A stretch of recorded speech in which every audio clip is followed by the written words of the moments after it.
Bonjour, moi je suis Sabrina, maman d'une petite fille de 5 ans atteinte de lécinose.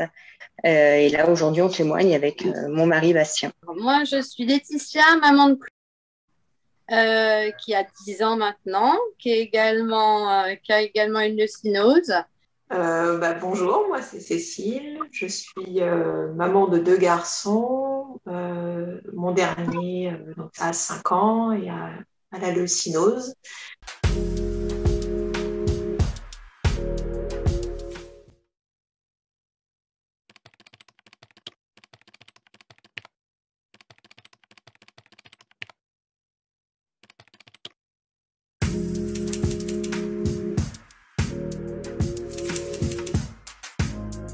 Depuis toute petite, on a toujours été très transparent sur les enjeux et les risques de sa maladie, à lui expliquer avec des mots d'enfant pour qu'elle comprenne bien. Et je pense qu'on a eu raison, parce que quand on voit que là maintenant, à 5 ans, où voilà, elle va chez sa nounou, elle va à l'école, il y a des goûters à l'école, elle mange le midi chez sa nounou. À aucun moment, elle a été dans une situation à risque, être tentée ou quoi que ce soit. Et quand les copains de l'école ou quand il y a des petits goûters d'anniversaire ou quand elle est chez nounou, qu'on lui propose quelque chose, elle sait très bien identifier les aliments auxquels elle a le droit, qui sont les siens, ou même voilà, on arrive à trouver quand même des aliments entre guillemets dans les commerces classiques auxquels elle a le droit. Et elle n'est jamais tentée. Et quand on la titille un peu, mais vas-y, hein, qu'on insiste, on essaye de la voilà, de voir un peu qu'elle pourrait, en insistant, est-ce qu'elle trancherait ou est-ce qu'elle céderait ou quoi. Et elle dit non, non, moi, j'ai pas le droit, avec ma maladie, en plus, elle sait la nommer maintenant, elle dit, moi, je veux pas finir à l'hôpital, je veux grandir normalement et je sais que c'est dangereux et elle le prend pas. Donc, après, voilà, c'est pas un exercice facile non plus, évidemment, mais surtout qu'on a toujours la comparaison avec notre fille aînée qui est pas du tout concerne, enfin, qui l'est maintenant, mais voilà, on n'a pas eu ces enjeux-là dans l'éducation qu'on a inculqué à notre aîné et c'est pas évident. Et c'est vrai que la question de s'est posée, est-ce qu'on la laisse dans l'innocence de sa jeunesse et on verra dans quelques années. Et en fait, c'est une discussion qu'on a vue avec l'équipe médicale qui la suit et ils nous avaient laissé le libre choix, soit on était voilà transparent ou alors on essayait un peu de la préserver ces jeunes années et puis d'y aller au fur et à mesure. Et je pense qu'on a Oui, vu parce le caractère de je pense que c'était la meilleure que décision, enfin la meilleure maintenant, attitude à prendre vis-à-vis de. oui, et maintenant, bon, finalement, elle est pas, globalement, elle n'est pas tentée d'essayer de manger quelque chose qu'elle n'a pas le droit, parce que c'est vrai que, comme disait Sabrina, même quand on recevait des amis, bon, après, c'est un risque aussi, mais on cachait pas voilà, on mettait pas la nourriture en hauteur, les apéritifs en hauteur et autres, les biscuits. On a toujours laissé sur la table, on a toujours, On a juste on, assuré la vigilance sur les on a, personnes qu'on voilà, recevait, voilà, qu'ils fassent attention. qu'il fasse attention quand même, et toujours en lui expliquant ce qu'elle avait le droit de manger et ce qu'elle n'avait pas le droit de manger. C'est vrai que finalement, même en la testant, en essayant de tester, elle ne prend pas, et même par rapport à sa grande sœur voilà, qui va manger normalement les biscuits et autres, on a toujours tout laissé à porter à la maison, on n'a rien caché. Jamais elle est allée essayer, et maintenant elle a très bien compris, elle le dit d'elle-même. Des fois, s'il y a des choses sur la table, quand on fait un déjeuner ou autre, elle va demander voilà, des confitures ou autres, ça j'ai le droit, ou j'ai le droit, ça j'ai pas le droit. Elle arrive à analyser d'elle-même et elle demande. De toute façon, elle demande. Et maintenant, c'est vrai que jamais elle a été tentée de prendre quelque Non, chose. après, on a toujours essayé de limiter la frustration. C'est-à-dire que quand il y avait un repas particulier avec des aliments qui pourraient, voilà, visuellement dans l'assiette, enfin, pour un repas classique qu'avait le droit toute la famille sauf elle, on a toujours essayé de compenser par un substitut qui visuellement pouvait ressembler ou un repas à peu près similaire pour pas qu'elle se sente mise à l'écart. Et puis, pareil, il y a des repas aussi, Oui. voilà, son alimentation faite essentiellement de légumes, les poêlées de légumes qu'on lui fait, c'est des repas qui sont partagés de concert avec l'ensemble des personnes qui sont à table. Il y a pas, Jeanne n'a pas son assiette avec un repas complètement différent des autres. Tout ce que nous, on peut manger, on le partage avec elle. Et pareillement, tout ce que nous, on mange qu'elle peut manger, on lui en fait, on le partage également avec elle. Pour limiter, de toute façon, c'est ce que nous avait dit l'équipe médicale.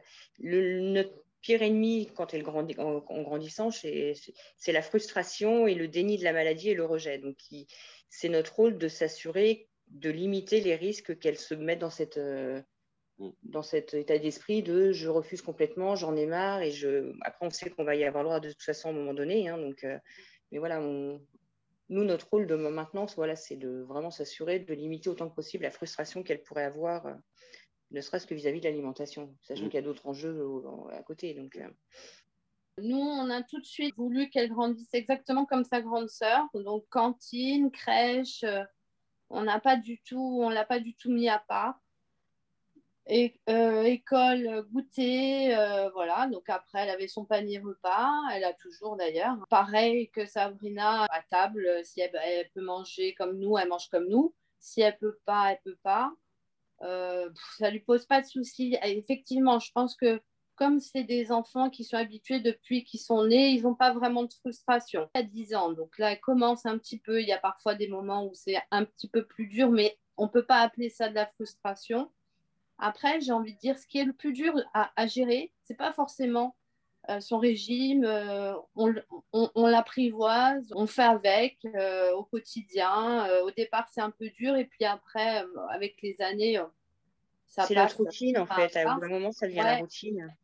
Et à la limite, j'ai envie de dire gênant, c'est plus les autres, le regard des autres. Ça, c'est un petit peu plus complexe. Voilà, parce que c'est vrai que ça va, quoi. Tout va bien. Tout se passe très bien. Et après, on a forcément enfin, pas que les papis-mamies, mais on peut avoir les parents des copains, les papis-mamies. Alors, pas de la pitié, mais bon, voilà. Des choses qu'on ne peut pas maîtriser. Voilà. Oh, la pauvre, elle ne peut pas manger de viande. Oh, la pauvre, elle ne peut pas manger de poulet. Ben non, mais c'est pas très grave. C'est pas très grave. Voilà. C'est juste ça, à la limite, qui est un petit peu plus sur le long terme. Voilà, j'ai envie de dire. Mais sinon, la maladie, elle se gère très bien. Elle se gère très bien. Après, tout dépend des enfants qu'on a aussi, hein. Nous, en tout cas, c'est vrai que pour les anniversaires, on lui prépare son petit gâteau. Si c'est un gâteau au chocolat, ben, elle mange un gâteau au chocolat aussi. Voilà. Ça se gère très, très bien. Nous, ça a été un peu plus compliqué. Alors, au début, c'était simple dans le sens où on avait une nourrice qui nous a géré le grand et qui a accepté de gérer le régime alimentaire particulier, qui a pas eu peur de ça, donc qui a continué avec notre enfant le cynose, voilà, à nous le prendre, parce que moi j'ai recommencé à travailler assez rapidement, il avait 3 mois et demi. Et ce qui nous a mis un peu en difficulté, c'est l'école qui nous a refusé la cantine les 2 premières années. Ils ne voulaient pas du panier repas, ils avaient peur qu'il n'y ait pas de surveillance, ou ils voulaient le faire manger dans une salle tout seul, sans ses copains. Donc ça, nous, on a refusé. Du coup, on devait se débrouiller pour le midi. Donc, on faisait la première année, c'était encore la nounou quand il était chez les petits, enfin en petite section, et du coup, il n'allait pas après l'après-midi. Et quand il était en moyenne section, j'ai fait un arrangement avec une autre maman où je gérais 2 midis de la semaine et elle gérait 2 autres midis avec sa fille. En fait, on partageait parce qu'elle ne mettait pas sa fille à la cantine non plus. Mais voilà, ça nous a demandé un peu de gymnastique au début. Après, vis-à-vis de la famille, ça dépend beaucoup de sur qui on tombe. Mes parents ou mes beaux-parents, ça leur fait peur et ils ne veulent pas le prendre le week-end ou en vacances. Donc, c'est, voilà, comme il est encore petit, 5 ans, il ne sait pas tout gérer tout seul. Donc, si on ne tombe pas sur des adultes qui acceptent de gérer, bah, ça nous limite un peu quand même certains trucs. Donc, ça nous embête un peu, mais on espère qu'après, il gérera un peu plus tout seul en vieillissant, quoi.